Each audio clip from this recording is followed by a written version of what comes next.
عثمان رضی اللہ تعالیٰ عنہ کتنے بڑے جاگیردار تھے، کتنے بڑے بادشاہ تھے، اپنے دور کے شہزادے تھے، اور آج بھی اگر آپ مدینہ المنورہ جائیں گے تو وہاں کے بینک میں سب سے بڑا جو اکاؤنٹ ہے، کرنٹ اکاؤنٹ، وہ حضرت عثمان رضی اللہ تعالیٰ عنہ کے نام آج کی ڈیٹ میں بھی چلتا ہے۔ جتنے ان کے باغات ہیں، ان کی جتنی آمدنی ہے اس میں جمع ہوتی ہے، پھر اس آمدنی سے دنیا کے مختلف ملکوں میں غریبوں کو جو ہے وہ پیسہ بھیجا جاتا ہے آج کی تاریخ میں۔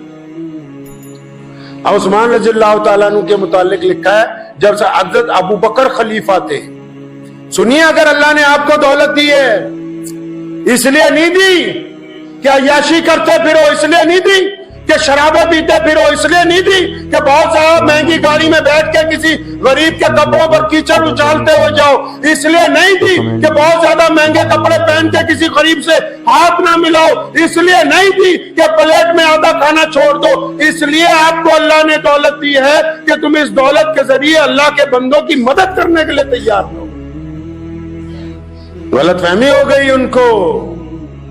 نبی علیہ الصلوۃ والسلام گھر میں تشریف لائے، روٹی کا ٹکڑا گرا ہوا تھا، آپ صلی اللہ علیہ وسلم نے اٹھایا، اس کو جھاڑا، صاف کیا، اس کو تناول فرمایا، کھایا اس کو۔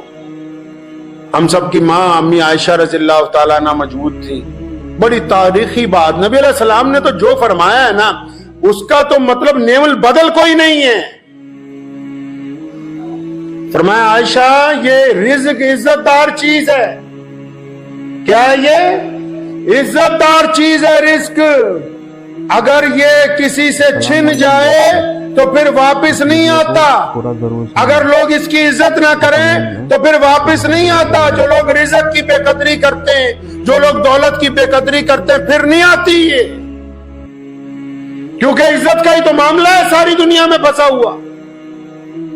ابوبکر صدیق رضی اللہ تعالیٰ عنہ خلیفہ تھے، ایک صاحب یمن سے چلے، ان کے اوپر قرضہ تھا 3000 دینار کا، بہت بڑی رقم۔ 3000 دینار اس دور کے آج کے 30 کروڑ روپے سمجھیے، بہت بڑا ذمہ دار تھا، اس پہ قرضہ ہو گیا 3000 دینار کا۔ سیدھا مدینے پہنچا، حضرت ابوبکر صدیق خلیفہ تھے، آ کے جب اپنی فریاد لگائی تو انہوں نے معذرت کی کہ آج کل میرے حالات نہیں اچھے، لیکن تجھے میں ایک جگہ بتاتا ہوں، تو وہاں چلا جا، جاتے ہی تیرا کام ہو جائے گا۔ عثمان رضی اللہ تعالیٰ عنہ کے گھر کا پتہ بتا دیا، بھی وہاں چلے۔ السلام علیکم دوستو۔ اب وہ فریادی جب حضرت عثمان بن عفان رضی اللہ تعالیٰ عنہ کے گھر پہنچا، سبحان اللہ، ضرور لکھنا۔ جب وہ دروازے پر پہنچا، ابھی اس نے سلام بھی نہیں کیا تو دروازے کے اندر سے حضرت عثمان رضی اللہ تعالیٰ عنہ کی آواز آ رہی ہے، اپنے کسی بیٹے کو ڈانٹ رہے ہیں۔ وہ فرمایا تم نے یار فضول خرچی مچا رکھی ہے گھر میں، یہ دودھ میں شہد ملا ملا کے پیتے ہو، دودھ بھی میٹھا شہد بھی میٹھا، ایک وقت میں ایک چیز استعمال کیا کرو۔ تو وہ بندہ کہتا ہے کہ میں دروازے پہ کھڑا تھا تو میں سوچنے لگا کہ یہ خلیفہ نے جس کے گھر بھیج دیا یہ تو اپنے بچوں کو دودھ اور شہد میں ڈانٹ رہا ہے، میرے 3000 دینار کہاں دے دے گا یہ؟ تو اس نے دروازے سے جب سلام کیا تو حضرت عثمان رضی اللہ تعالیٰ اپنے صاحبزادے کو اس دوران ڈانٹتے رہے۔ تو جو بڑے ہوتے ہیں ان کی پہچان بھی بڑی ہوتی ہے۔